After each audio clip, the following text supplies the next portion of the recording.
శ్రీమహాగణాధిపతయే నమః. ఓం గురుభ్యో నమః. ఓం శ్రీమాత్రే నమః. పరమేశ్వర స్వరూపమైనటువంటి జ్యోతిష, వాస్తు మరియు ఇతర అనేకమైనటువంటి శాస్త్రములను మనకు అందించినటువంటి మహర్షులకి నమస్కారం. హయగ్రీవ హయగ్రీవ హయగ్రీవేతి యో వదేత్ తస్య నిస్సరతే వాణి జహ్నుగన్యా ప్రవాహవత్. అరుణాం కరుణాతరంగితాక్షీం ధృతపాశాంకుశపుష్పబాణచాపాం అనిమాదిభిరావృతాం మయూకైః అహమిత్యేవ విభావయే భవానీం. శ్రీమాత్రే నమః.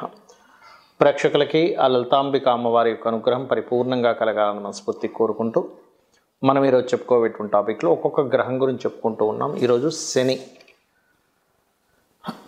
శని భగవానుడి గురించి అసలు ప్రతి ఒక్కరి జాతక చక్రంలో అది ఉన్నటువంటి స్థితిని బట్టి ఎటువంటి ఫలితాలు జరుగుతాయి.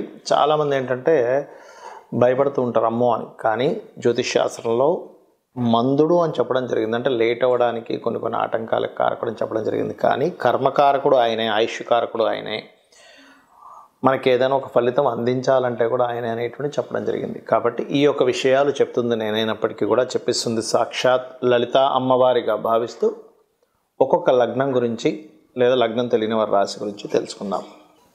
మీన లగ్నము, మీన రాశి. మీనానికి శని పాపి.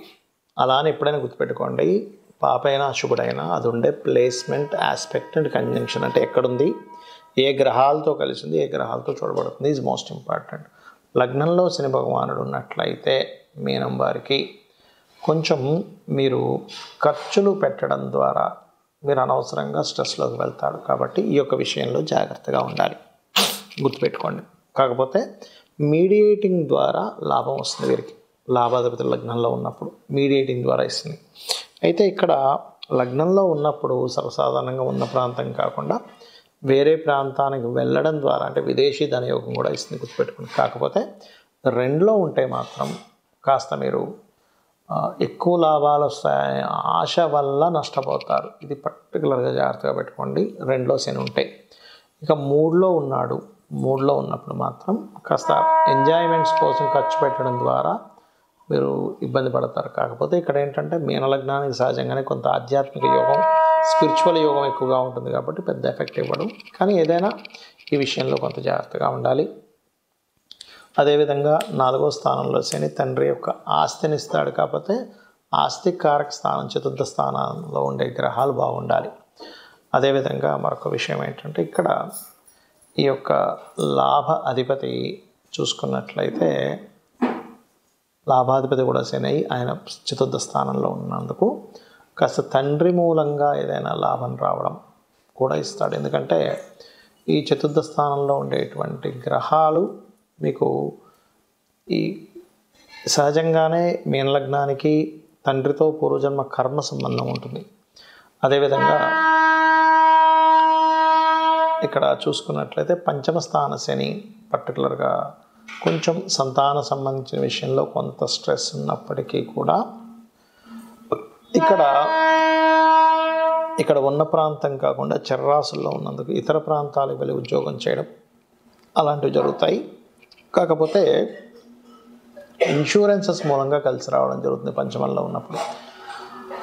6వ స్థానంలో కనుక శని ఉన్నట్లయితే ఇక్కడ పర్టికులర్గా ఈ వ్యయాధిపతి 6వ స్థానంలో ఉన్నాడు. కాబట్టి పెద్ద మొత్తంలో ఏదైనా ఇన్వెస్ట్మెంట్స్ చేసేటప్పుడు, ఎందుకంటే పూర్వజన్మ కర్మ స్థానంలోకి వెళ్ళి కూర్చున్నాడు శని భగవానుడు.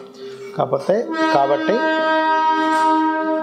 కావున మీరు ఏదైనా ఒక ఇన్వెస్ట్మెంట్స్ చేసేటప్పుడు కాస్త జాగ్రత్తగా చూసి ఇన్వెస్ట్మెంట్స్ చేయాలి, గుర్తుపెట్టుకోండి.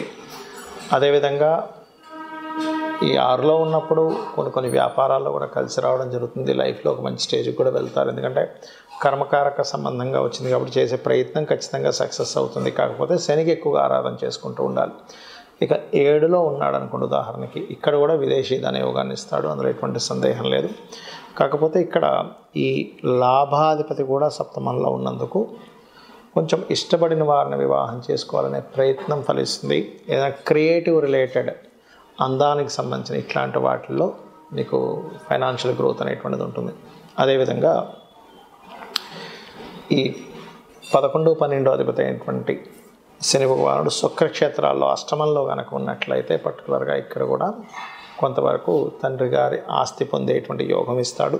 కాకపోతే ఈ ఈ ప్లేస్లో ఉన్నప్పుడు పర్టికులర్గా మీకు ఏదైనా డీలింగ్స్ అంటే ఏదైనా ఫైరీ రిలేటెడ్ సంబంధించిన లేనట్లయితే ఏదైనా మిషనరీస్ డీలింగ్స్ ద్వారా ధనయోగం వస్తుంది.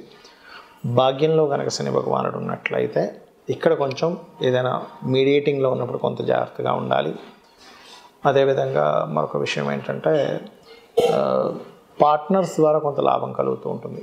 దశమ స్థానంలో కనుక శని భగవానుడు ఉన్నట్లయితే ఉద్యోగ వ్యాపార సంబంధించిన విషయాల్లో కొద్దిగా స్ట్రెస్ ఎక్కువగా ఉంటూ ఉంటుంది. మరియు లాభాధిపతి లాభంలో ఉన్నప్పుడు ఇన్సూరెన్సెస్ మూలంగా కలిసి రావడం జరుగుతుంది. లాభాధిపతి మరియు వ్యయాధిపతి వ్యయంలో ఉన్నప్పుడు మాత్రం కాస్త మీరు తండ్రి ఆస్తికి సంబంధించిన విషయంలోని మరియు అదేవిధంగా కొంచెం దూర ప్రాంతానికి వెళ్ళి చదువుకోవడానికి రీసెర్చెస్ చేయడానికి బాగా యోగిస్తుంది. కాకపోతే కాస్త ఇక్కడ మీరు ఇన్వెస్ట్మెంట్ చేసే విషయాల్లో కూడా కొంత జాగ్రత్తగా ఉండాలి. ఇక మీరు చేయవలసినటువంటి దేవత ఆరాధన ఏమిటి అని చెప్పి చూసుకున్నట్లయితే ఎక్కువగా రాజరాజేశ్వరి అమ్మవారి ఆరాధన చేయండి. సూర్య నమస్కారాలు ఎక్కువగా చేయండి. అనే విధాలు బాగుంటుంది. శనికి సంబంధించినటువంటి విషయాల్లో ముఖ్యంగా చాలామంది భయపడుతున్నటువంటి అంశము, కంగారు పడుతున్నటువంటి అంశము ఏలిన నాటి శని వస్తుంటుంది కదా, అర్ధాష్టమ శని వస్తుంది, అష్టమ శని వస్తుంది, శని మహర్దశ జరుగుతూ ఉంటుంది ఏమిటి అని అడుగుతూ ఉంటారు. ఇక్కడ నేను చెప్పేది ఒకటే గుర్తుపెట్టుకోండి, శని ఈజ్ ఈక్వల్ టు కర్మ. అంటే కొత్తగా ఏమీ శని భగవానుడు మీ మీద పగబట్టడం కానీ ఆయన ఏదో మీతో ఇట్లాగే బిహేవ్ చేయాలని కానీ ఏమీ ఉండదు, గుర్తుపెట్టుకోండి.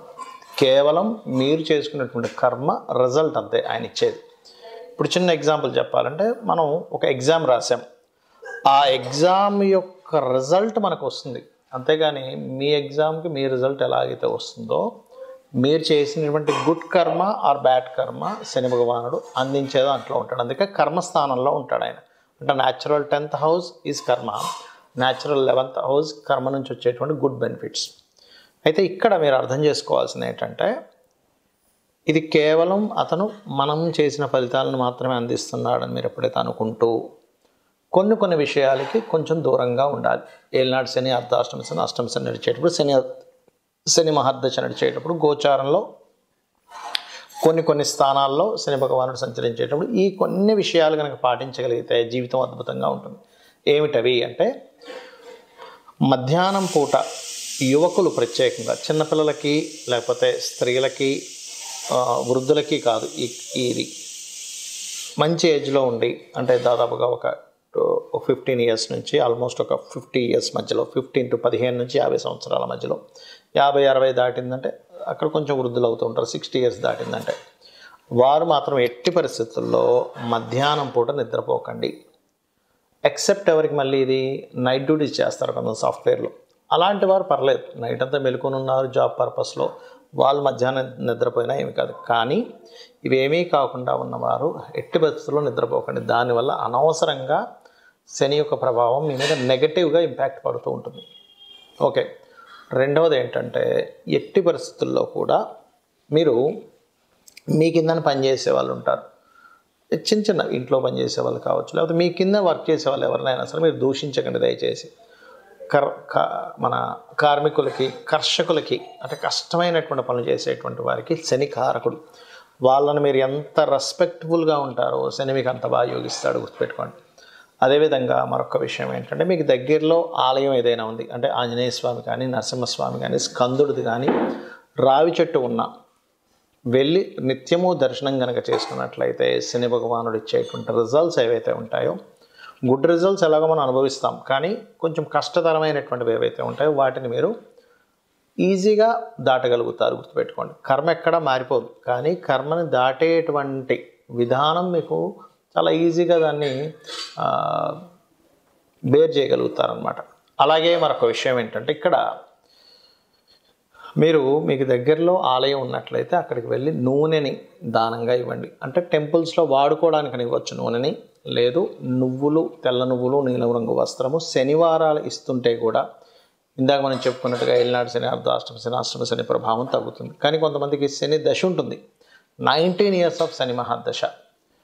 వాళ్ళకి ప్రతిసారి బ్యాడ్ అవ్వాలని రూల్ లేదండి. మీ జన్మజాతకంలో కనుక PAC అంటారు, అంటే ప్లేస్మెంట్ మంచి స్థానంలో ఉండి మంచి గ్రహంతో చూడబడుతూ ఒక శుభగ్రహంతో కలిసి ఉండి నీచభంగ రాజయోగాల్లో ఉంటే ఆ శని మహర్దశ కొన్ని వేల కోట్లు కూడా ఇచ్చి తీరుతుంది, అందులో ఎటువంటి సందేహం లేదు, గుర్తుపెట్టుకోండి. అయితే ఇక్కడ మీరు అర్థం చేసుకోవాల్సింది ఏంటంటే కర్మ ఖచ్చితంగా సంబంధం ఉంటుంది. మనం పని చేయాల్సిందే. పని చేయకుండా ఏదో నేను కూర్చుంటే వచ్చేస్తాయి అనుకుంటే తప్పు.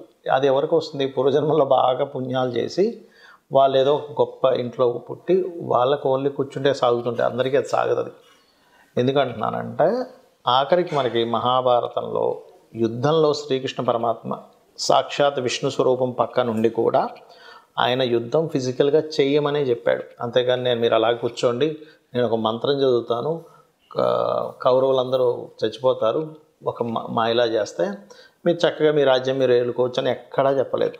నువ్వు యుద్ధం చెయ్యి, నీ ధర్మాన్ని నువ్వు చెయ్యి అని చెప్పాడు. అంటే ఏమిటి? సాక్షాత్ శ్రీకృష్ణ పరమాత్మ పక్కన ఉండగా కూడా, ఇది మీరు అర్థం చేసుకోండి. అంటే ఏమిటి? మన చుట్టూ మనం చేసేటువంటి పూజలతో పాటు అమ్మవారు ఉంటుంది, కానీ ఉన్న వాళ్ళకి జయం ఉంది. అక్కడ ఎవరి పక్షానైతే శ్రీకృష్ణ పరమాత్మ ఉన్నాడో వాళ్ళకి విజయం లభించింది.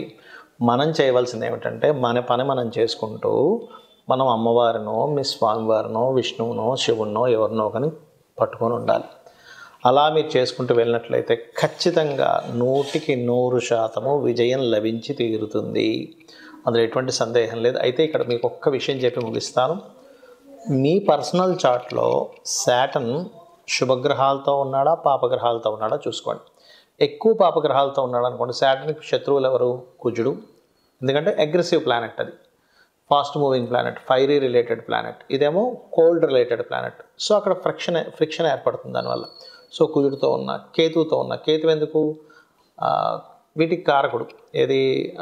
వైరాగ్యానికి, విరక్తికి. ఇదేమో కర్మ, అదేమో విరక్తి. ఈ రెండు కలవకూడదు. ఉన్న అంటే కుజుడితో ఉన్న, కేతువుతో ఉన్న, ఒక్కొక్కసారి సన్తో కంబస్ట్ అయినా ఇబ్బంది ఇస్తుంది. ఈ 3 గ్రహాలతో ఏ గ్రహంతో ఉన్నా ఆ పర్టికులర్ గ్రహాలకు కూడా దీపారాధన చేయండి, మీకు అన్ని విధాలా బాగుంటుంది. ఆ లలితాంబిక అమ్మవారి యొక్క అనుగ్రహం మీకు పరిపూర్ణంగా కలగాలని మనస్ఫూర్తిగా కోరుకుంటూ శ్రీమాత్రే నమః.